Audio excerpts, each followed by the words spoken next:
Olá, tudo bem com você? Eu espero que sim.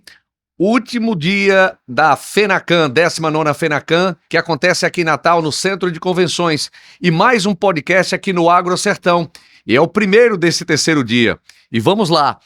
Estamos aqui com Daniel Lanza e Jonathan Salles. Jonathan Salles é de Currais Novos, o cara sabe muito, é do Sebrae.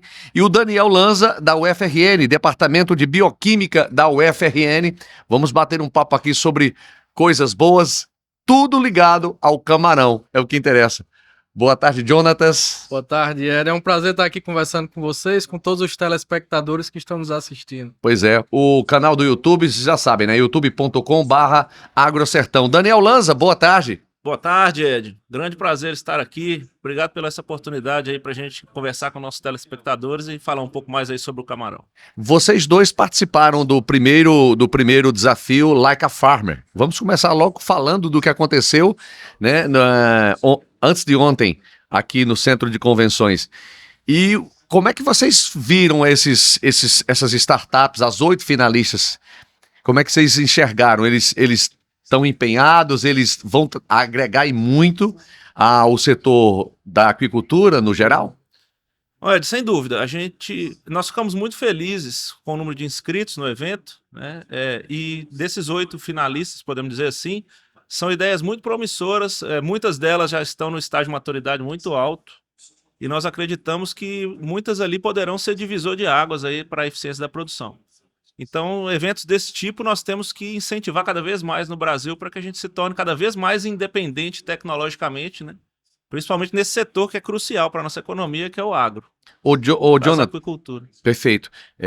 Jonatas, consultor técnico do Sebrae, que você é do Seridó.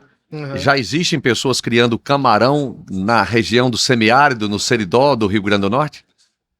Ainda não, mas é um desafio muito grande trazer O governo do estado está com um projeto para interiorização do camarão aqui no estado, né? Uma iniciativa que partiu da experiência que vem do Ceará. No Ceará foi um estado que cresceu muito a produção de camarão e toda essa produção basicamente cresceu no interior do estado. Então, existe um projeto aqui do governo do estado para estimular esse crescimento da caçanicultura no interior.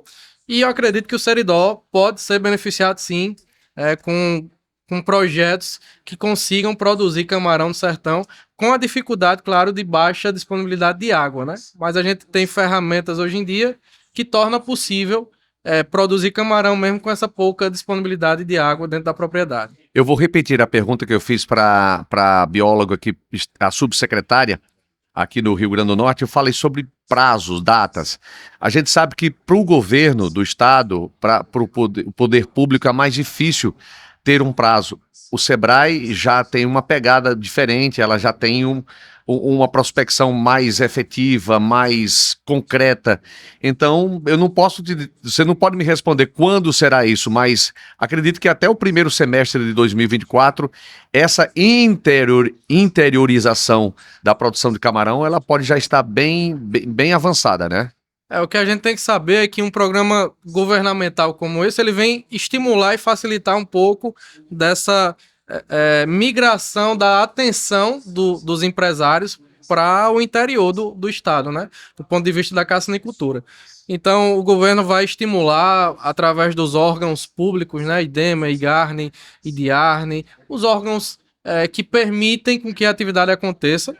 E é papel do Sebrae, como agente de desenvolvimento econômico, com as prefeituras e principalmente com os empresários, fazer o negócio acontecer, né? Então, não é porque o governo do estado vai fazer políticas públicas para interiorizar o camarão que isso vai acontecer sozinho. Então, é uma atividade que passa por várias mãos para acontecer. Eu acredito que a iniciativa vai começar, claro, no início de 2024, mas é um projeto aí que vai durar em um médio prazo, pelo menos. Daniel Lanza, a gente sabe, todo mundo sabe que você é da UFRN, é o Departamento de Bioquímica, mas você também tem uma parceria com o Sebrae. É tanto que você está aqui nessa bancada, né, participando desse podcast. Sem dúvida. Me fale um pouco sobre isso. Sem dúvida, Ed. A gente tem uma história interessante.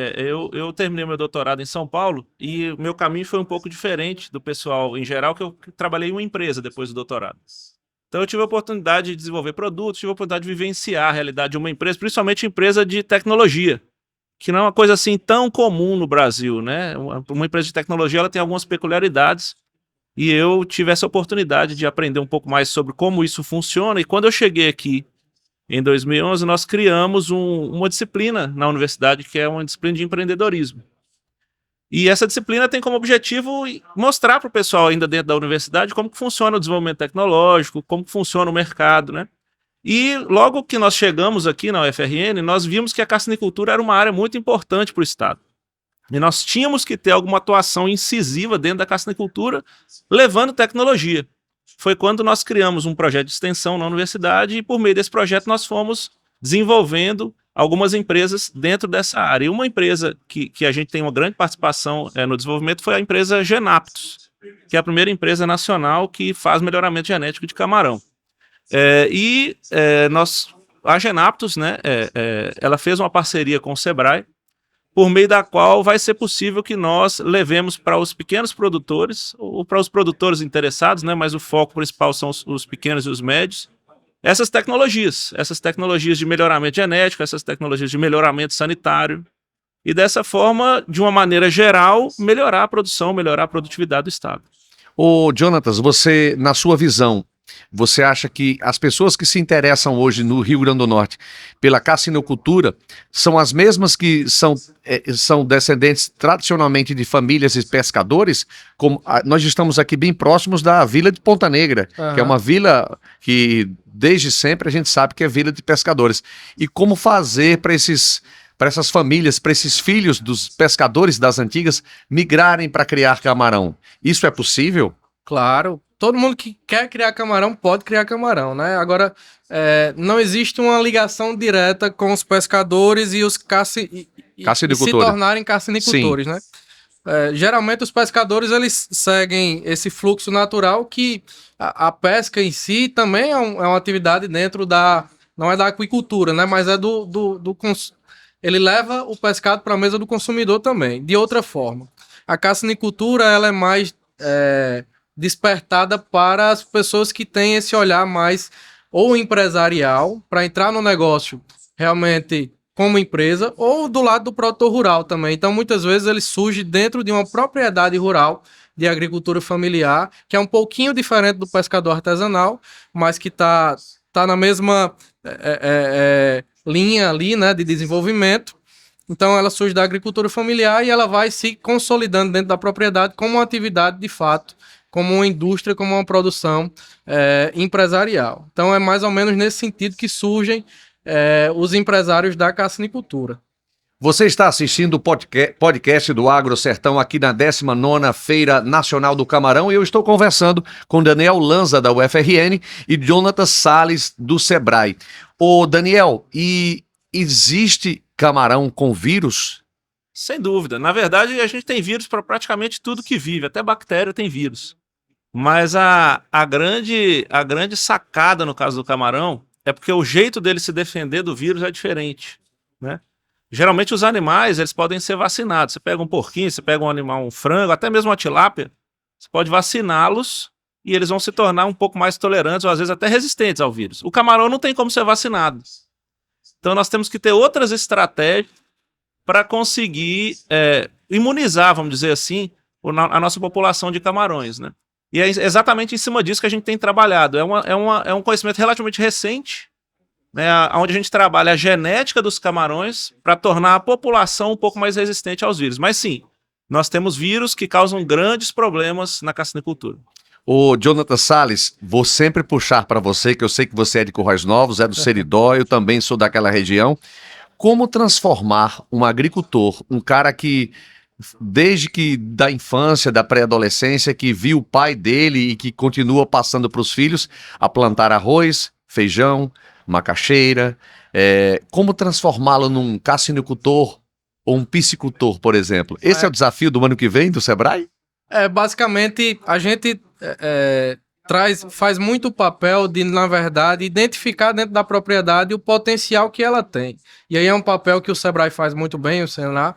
Então, a gente analisa a propriedade como um todo e vê se a propriedade tem condições de explorar determinadas atividades que tanto a propriedade tem potencial, como o produtor rural tem afinidade, né? Então, a cassinicultura pode encaixar dentro disso, como a piscicultura também, desde que a propriedade tenha algumas coisas, como prioritariamente água, né? Então, a água é o ponto-chave para a aquicultura. Diferente da agricultura, que dá para você produzir algumas culturas sem irrigação, né? Só com água de chuva, mas na aquicultura a água é fundamental. Então, a gente começa o rastreamento da propriedade por aí. E dá para produzir com uma baixa disponibilidade de água, peixe, camarão, a depender de como será o formato do projeto. Isso vai dizer muito como será a viabilidade do projeto, qual será o custo de produção do seu peixe ou do seu camarão. Então é uma análise que a gente faz, que o Sebrae faz, né? Então, quem quiser saber se a sua propriedade tem esse potencial, pode procurar o Sebrae mais próximo de você e a gente vai estar lá disponível para fazer essa avaliação, tirar todas as dúvidas. A minha dúvida, viu, Jonatas, é que será que numa propriedade, por exemplo, que tem uma água cristalina que seja retirada a 72 metros de profundidade num poço por catavento, né? Será que é possível criar um camarão? Um camarão sobrevive lá? Com toda certeza. O que vai dizer é o perfil iônico da água, né? Basicamente. Essa água para o camarão marinho, que é o que a gente mais estimula a produção, porque é o mais comercial. O camarão precisa de uma quantidade mínima de sais. Isso provavelmente vai ser encontrado na região do Seridó. O que provavelmente a gente pode ter que fazer é uma correção desses íons. E aí a gente usa produtos disponíveis no mercado e torna essa água apta à produção do camarão, desde que tenha água em abundância.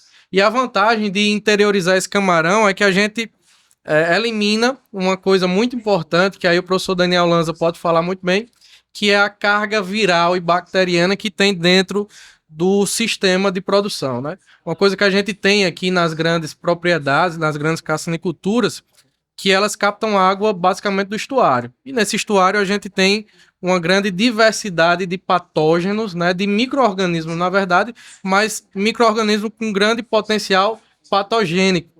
E isso faz com que a gente tenha que traçar estratégias mais eficientes para conseguir melhorar essa produção. No Seridó seria diferente, mas se a gente não usar essas estratégias desde o início, a gente também criaria um ecossistema que tornaria a curto ou médio prazo impossível ou muito difícil produzir camarão. E aí eu passo a palavra aqui para Daniel, Ed, para ele falar um pouquinho do que é esse desafio de produzir camarão em regiões estuarinas, né, com água oceânica, estuarina, e quais são as ferramentas que, inclusive, o professor Daniel trouxe aqui para o nosso estado, para a cassinicultura, através da UFRN e através de iniciativas privadas, como a da Genaps, que podem ajudar a gente a corrigir e melhorar essa produção. Com a palavra, o especialista agora, muito obrigado, Jonatas.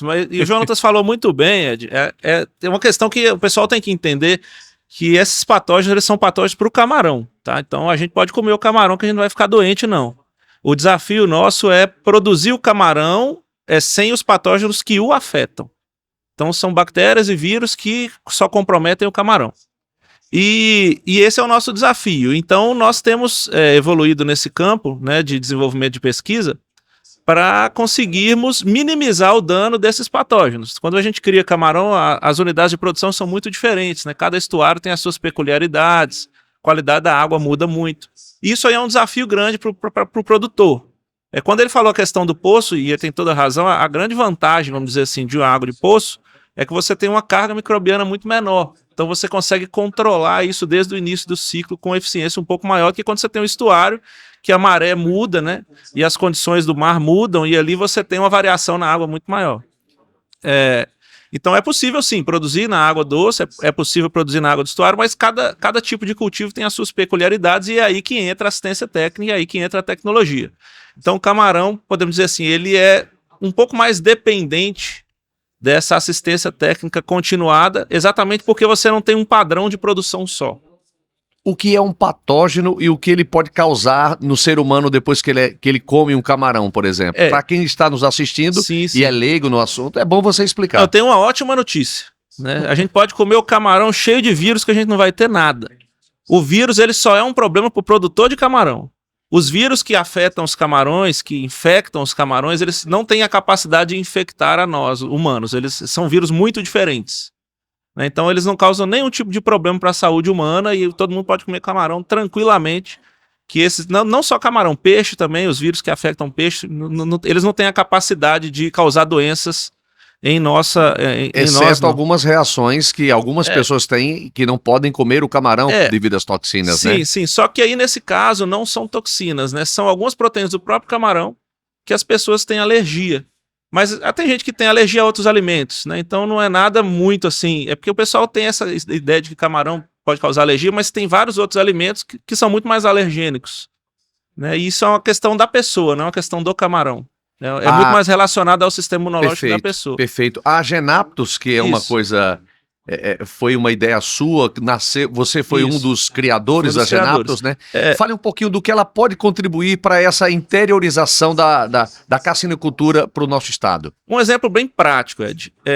A gente tem esse problema dos vírus nos animais. E quando eles vão ser reprodutores, né?